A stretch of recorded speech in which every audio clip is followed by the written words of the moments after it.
Hi class, it's time to read chapter 18 of Because of Winn-Dixie. Yesterday you read all about Litmus and his Litmus lozenge and the candy factory that made him rich. And also Miss Franny's family rich because he was her uncle, I believe. Or no, great-great-grandfather. That's what it was. Or maybe just great-grandfather. I can't remember. Related somehow.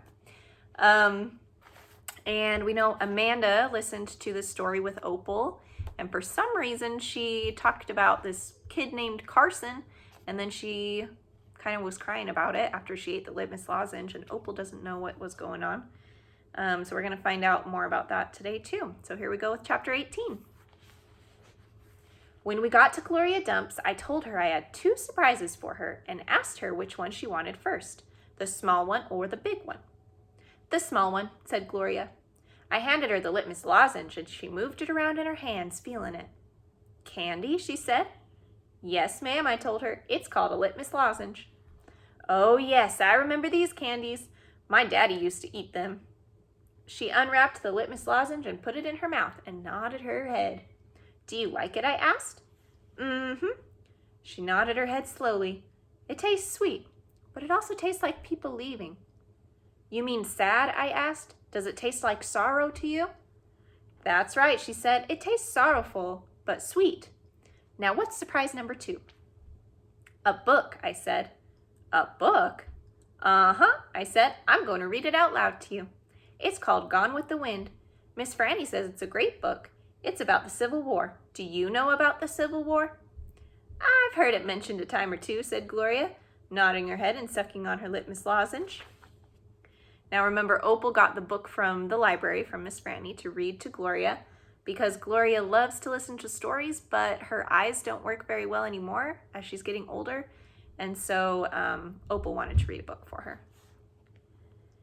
It's going to take us a long time to read this book, I told her. There are 1,037 pages. Woo-wee, said Gloria. She leaned back in her chair and crossed her hands on her stomach. We better get started then. So I read the first chapter of Gone with the Wind out loud to Gloria Dump. I read it loud enough to keep her ghosts away. And Gloria listened to it real good. When I was done, she said it was the best surprise she had ever had. She couldn't wait to hear chapter 2. That night, I gave the preacher his Litmus lozenge right before he kissed me goodnight. What's this? He said. It's some candy that Miss Franny's great-grandfather invented. It's called a Litmus lozenge. The preacher unwrapped it and put it on his mouth. After a minute, he started rubbing his nose, nodding his head. Do you like it? I asked him. It has a peculiar flavor. Root beer, I said. Something else. Strawberry? Well, that too, but there's something else. It's very odd. I could see the preacher getting further and further away. He was hunching up his shoulders and lowering his chin and getting ready to pull his head inside of his turtle shell. It almost tastes a little melancholy, he said. Melancholy? What's that? Sad, said the preacher. He rubbed his nose some more. It makes me think of your mother. Winn-Dixie sniffed at the candy wrapper in the preacher's hand. It tastes sad, he said, and he sighed. It must be a bad batch. No, I told him. I sat up in bed. That's the way it's supposed to taste. Litmus came back from the war and his whole family was dead. His daddy died fighting and his mama and his sisters died from a disease. And the Yankees burned his house down. Litmus was sad. He was very sad, and what he wanted more than anything in the whole world was something sweet.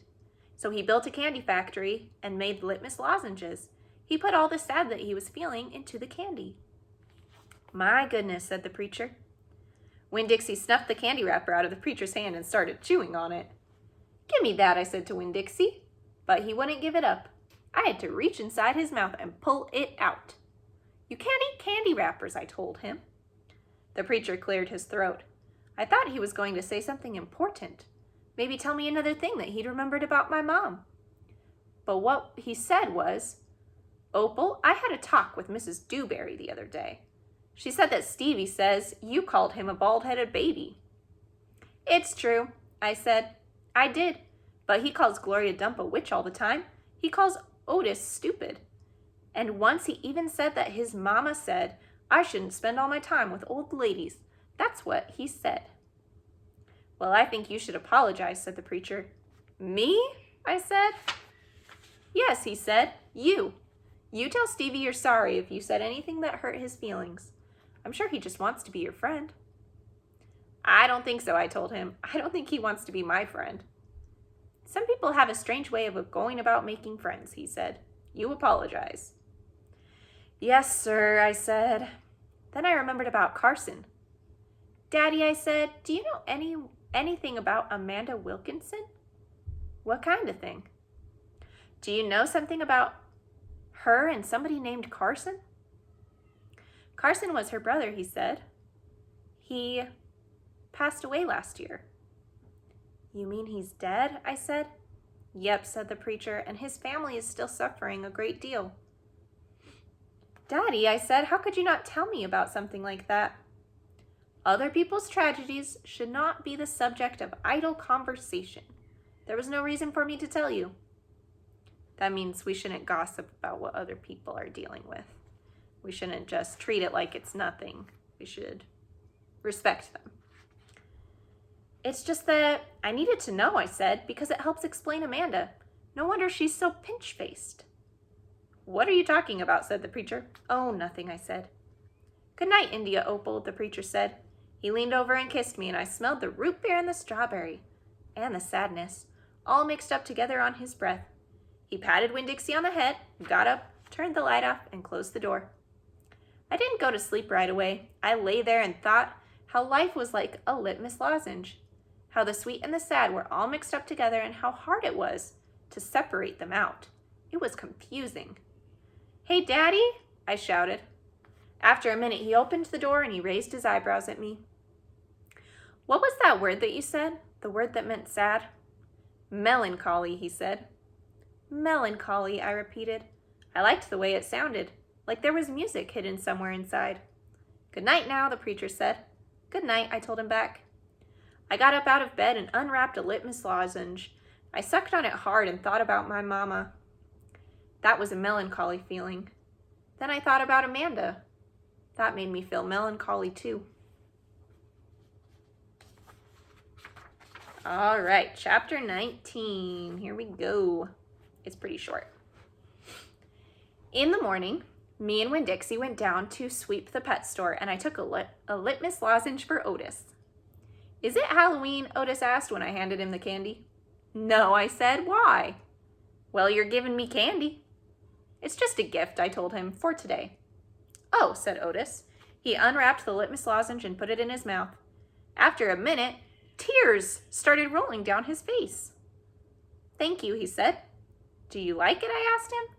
He nodded his head. It tastes good, he said, but it also tastes a little bit like being in jail. Gertrude squawked. She picked up the litmus lozenge wrapper in her beak and then dropped it and looked around. Gertrude, she screamed again. You can't have any, I told her. It's not for birds. Then, real quick before I lost my nerve, I said, Otis, what were you in jail for? Are you a murderer? No, ma'am, he said. Are you a burglar? No, ma'am, Otis said again. He sucked on his candy and stared down at his pointy-toed boots. You don't have to tell me, I said. I was just wondering. I ain't a dangerous man, Otis said, if that's what you were thinking. I'm lonely, but I ain't dangerous. Okay, I said, and I went back into the back room to get my broom. When I came back out, Otis was standing where I left him, still staring down at his feet. It was on account of music, he said. What was? I asked him. That was why I went to jail. It was on account of the music. What happened? I asked. I wouldn't stop playing my guitar. Used to be, I played it on the street, and sometimes people would give me money. I didn't do it for the money. I did it because the music is better if someone's listening to it. Anyway, the police came and they told me to stop. They said how I was breaking the law, and the whole time they were talking to me, I went right on playing my music, and that made them real mad. They tried to put handcuffs on me. He sighed. I did not like that.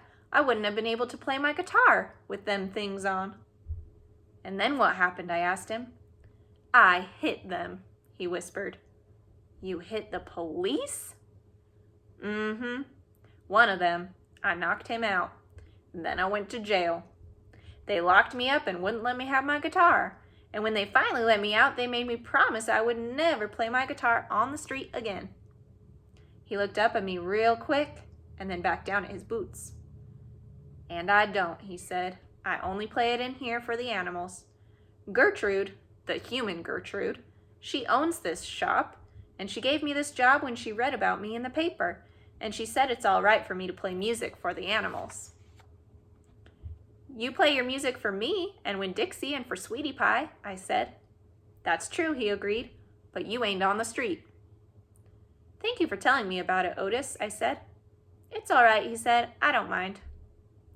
Sweetie Pie came in and I gave her a litmus lozenge. She spit it right out and said that it tasted bad.